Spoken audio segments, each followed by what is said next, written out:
Nous sommes tellement privilégiés aujourd'hui qu'à cause de la connaissance, à cause des sceaux, à cause des informations que nous avons, si nous sommes assez intelligents, si nous sommes assez sages, nous pouvons utiliser ces informations-là pour notre bien-être. Je pense que le monde est sous l'influence du sixième sceau. Voyez-vous, la terre titube comme un homme ivre. Mais au-delà de cela, voyez-vous, nous avons des informations en nous. La prédestination n'est pas un hasard. Il n'est pas pour rien. Ce n'est pas pour rien que Daniel a dit que les justes, ils comprendront. Ce jour-là, c'est juste, ils feront des exploits. Jésus savait de quoi il parlait quand il disait, cherchez premièrement la nuée et la justice. Il dit, le reste vous sera donné. Pourquoi? Parce que les sceaux viennent avec toutes ces informations-là. Nous savons comment la matière se crée. Lorsque l'énergie est en mouvement, c'est quoi l'énergie? Comment mettre en mouvement? Voyez-vous? L'énergie est en nous. Comment on peut mettre cette énergie-là en mouvement pour que cela produise quelque chose? Ce sont simplement des lois métaphysiques que nous sommes en droit de divulguer aujourd'hui, que nous voulons divulguer à nos siens pour que chacun soit dans la position d'être capable de s'asseoir sous son propre figuier. Voyez? Parce que la vie, la civilisation dans laquelle nous sommes, c'est une civilisation d'autonomie. Parce que nous ne dépendons même pas de Dieu lui-même. Je veux dépendre de quelqu'un. Si déjà je ne dépends pas de Dieu, comment pourrais-je dépendre de quelqu'un? Je pense que nous avons en nous ce qu'il faut en termes de matériaux. Nous avons en nous ce qu'il faut pour nous prendre en charge. Je parle de cet homme-là qui attend Poutine, la décision de Poutine. Il a tout ce qu'il faut pour améliorer sa condition de vie. Parce que c'est un privilégié. Il a compris ce que les autres humains. Parce que les autres humains, ils vivent, mais ils ne savent pas pourquoi ils vivent ces choses qu'ils vivent. Mais nous, nous savons que nous allons à la mort et nous sommes conscients de cela. Donc nous sommes éveillés. C'est en ce sens que je voulais un peu parler. Vous remarquez que dans mon langage, lorsque je vous parle, je n'ai pas besoin de citer Frère Branham, parce que Frère Branham, pour moi, c'est un égal. Frère Branham, c'est quelqu'un, nous sommes reconnaissants pour lui. C'est vraiment un semblable qui était vraiment stratégique dans le plan. Voyez-vous? Beaucoup de respect, beaucoup d'honneur pour Frère Branham. Et lorsque je vous parle en tant que Guy, en fonction de ce que je ressens, en fonction de ce que je comprends par rapport à la nuée. Honneur à la ville. Je n'ai pas pu développer mon discours, mais je pense que vous avez en vous des choses qui peuvent prendre les quelques paroles que j'ai projetées pour essayer d'y réfléchir. Et je pense que cela peut vous aider à trouver beaucoup de débouchés. Parce que nous sommes dans un monde où les possibilités sont infinies. Voyez-vous? Vous êtes dans un océan de possibilités, mais vous cherchez des possibilités. Voyez-vous? Comme quelqu'un qui est dans une mer, en train de naviguer dans l'océan, mais qui cherche une goutte d'eau. Vous voyez que c'est incompréhensible. Voyez-vous?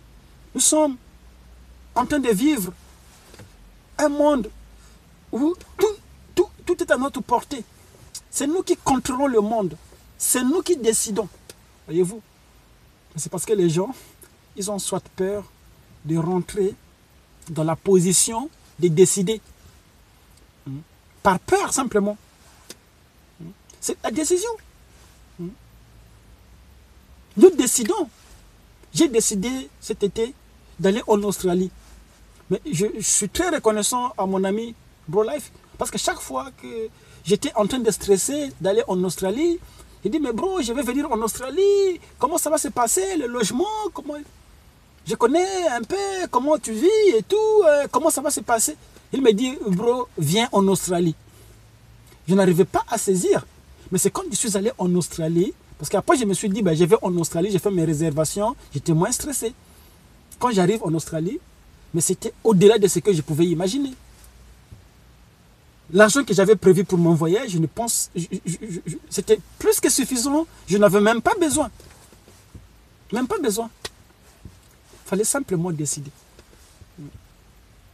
Nous ne réfléchissons pas. Nous ne réfléchissons plus, je vais dire. Nous ne vivons pas d'après la vue. Nous ne sommes pas des personnes qui vivent en fonction des circonstances. Nous choisissons. Ce qui est à notre portée, c'est le choix, la décision. Choisissez. Écrivez un montant. Mon montant, c'est quoi? Je vais devenir millionnaire. Définissez tous les règles et tout. Comprenez ce que vous voulez. Allez pour ça. Le reste, c'est la loi qui va faire. Quand Dieu a dit que la lumière soit, Dieu n'a pas cherché à aller fabriquer des atomes. Madame explique qu'un atome a explosé. Et c'était une explosion continuelle. Un atome qui avait un patrimoine, qui lâchait les autres. Voilà. Et la lumière fut. Il n'y avait pas d'effort. C'est la loi du moindre effort, c'est l'univers. Et cette loi-là est dans l'univers. Je ne sais pas comment je peux, je n'ai pas une communication facile. Je ne sais pas comment je peux vous faire voir la chose. Parce que ça m'écoeure, ça me fait un peu mal de voir que les gens qui croient comme moi, les gens qui sont assis sur un océan de possibilités, les gens qui sont des maîtres, qui décident aujourd'hui sur la destinée du monde, qui envoient des fléaux, qui font tout ce qu'il faut, qu'ils veulent faire de ce monde, que ces gens-là soient là en train de mendier, en train de vivre comme des gens. Non, je ne crois pas ça. Je ne crois pas ça. À moins que volontairement, chacun ou quelqu'un décide de vivre une petite vie. Mais ça, c'est tant pis pour lui. Mais s'il décide de vivre une petite vie, il vit cette vie. Mais il est responsable de cette vie. Nous sommes dans le mystère de l'autonomie. C'est ça la civilisation à laquelle nous devons être influencés. Cette civilisation des extraterrestres, où tous nous sommes capables. Personne ne doit dépendre de l'autre. Le monde de dépendance, l'ONU est terminé. On a dissous l'ONU, on n'a plus l'ONU. Le monde dans lequel nous vivons, c'est un monde d'autonomie. Et chacun de nous est autonome. Parce que nous avons été conçus pour être autonomes. C'est pourquoi nous nous appelons des prédestinés. Nous parlons en fonction de la prédestination. Nous avons choisi cette vie aujourd'hui. Et j'ai choisi une meilleure vie pour moi. Parce que quand il s'agit de moi, je prends les bonnes choses. Lorsque je vais dans un magasin pour acheter des vêtements, je n'achète pas des vêtements déchirés pour moi-même. Je prends des vêtements qui me conviennent. Parce que j'ai droit à avoir ces vêtements-là. Lorsque nous parlons de ces choses, je veux simplement que chacun de nous essaie de saisir cette réalité. Afin, je ne dis pas, je ne suis pas en train de dire que parce que nous sommes dans les mystères des sceaux, et nous devons devenir tous des millionnaires. Non. Je suis en train de dire que nous avons le pouvoir d'amener toutes ces choses-là. Pourquoi ces choses-là nous échappent? C'est parce que, pour certains, ils n'ont pas compris comment ces choses-là fonctionnent. Simplement des lois. Simplement des lois. Je pense que pendant le christianisme, quelqu'un pouvait être malade toute sa vie, ne même pas être guéri, mais mourir et aller au ciel. Simplement par ignorance. Cela n'a rien à voir avec notre destinée éternelle. C'est simplement que ces choses peuvent nous permettre d'améliorer cette vie terrestre. Parce qu'on a besoin de ces drones-là pour le jugement. Voyez-vous? On a besoin de cela pour le jugement. Honneur à la ville.